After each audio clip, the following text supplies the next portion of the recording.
that matter, and a massive deregulatory effort to produce petrochemicals, which would bankrupt the Russian economy.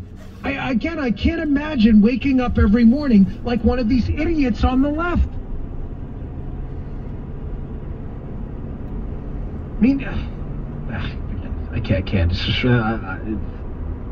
really, folks, you have no idea the level of rage and anger I have that we have to be alive and share oxygen with the largest group of dumbasses in the history of humankind, the American left. A bunch of morons with IQs in the single digits. The stupidest people you have ever seen. You know, we had the greatest generation. This is the dumbest generation. He's financing this war by selling gas and oil. That's the only thing they have. What do you think? Russia's the artificial intelligence capital of the world? They're not. And we're letting them do it. We're letting them do it. Why? It's not because of conservatives. It's not because of Republicans. It's not because of Joe Manchin. It's because of the dumb American left. The single dumbest group of people to ever plant their feet on this rock we call Earth in the history of Homo sapiens sapiens. You got that? Here, speaking. Let's go into this one. I was going to get into that. What's up? How's everyone doing? So rest in peace, all the Ukrainian soldiers that are getting killed. It's just a slaughter, and I feel bad, but it all could have been stopped if we would have had a strong president. This guy doesn't know what he's doing, and everyone knows it. The whole world knows it. So anyway, one story that really stuck out for me was it's called Snake Island. There was like 13 military guys on the island, and a Russian warship came up and said, "Hey, surrender, drop your arms," and they told them to go fuck yourself, and they all died.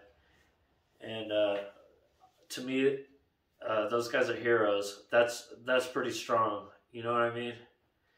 I guarantee there is very few in this country that would give their life for something that they believe in this country. About half the people in this country don't even like this country. And in my opinion, you should get the fuck out. You don't love America. You think we're all fucking... You think America is a crappy country when you have the right to say that because you live here. So anyway, I feel horrible about everything that's going on in Ukraine, and of course this administration is a joke, and it's not even the president, it's everybody. Everybody in the administration is just a joke, and I feel really bad. So rest in peace those soldiers that lost their lives and that are going to lose their lives. They can't win this war. But Putin's he's gonna have some trouble with guerrilla warfare. His people are gonna be having problems for years. For the people that, were living a pretty good life, and then now it's all over. But anyway, so yeah, it's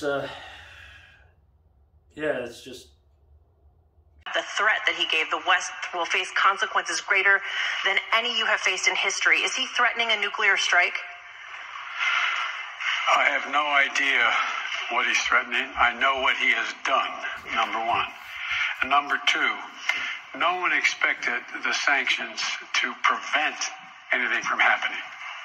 This is going to take time, and we have to show resolve so he knows what's coming. And so the people of Russia know what he's brought on them.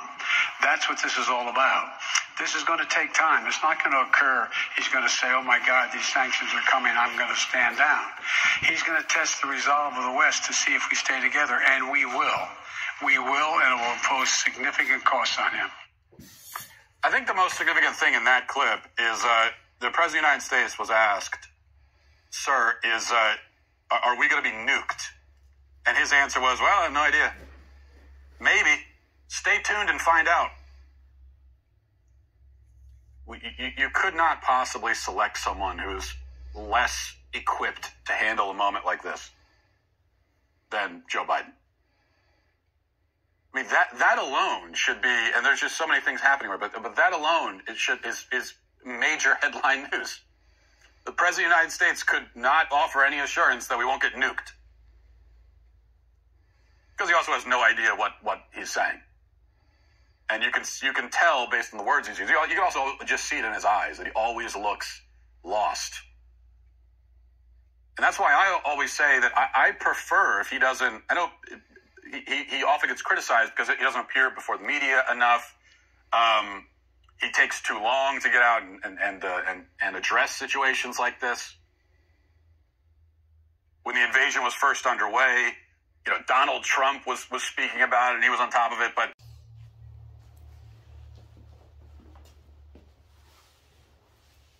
So if everyone's going to land grab, why don't we take over Mexico and build a wall in between Mexico and Panama? The borders are already open, and we could use the resources of Mexico, clean that country up, and then add on more land to the United States. They're already coming over the border, so why not do that if everyone else is doing it? Be strong, and we need to start producing our own gas. This new Green Deal or whatever, these guys are fucking idiots. We need to produce more oil, more natural gas than anybody and bankrupt Russia. It's as simple as that. I'm not that smart, and that's all it takes. Just outproduce them, outwork them, and then we'd be the strongest in the world. Fuck everybody else. And if Canada keeps acting up, maybe take over little pieces of Canada too. Anyway, yeah, it's a little late. So anyway, hope everyone has a good one, and later.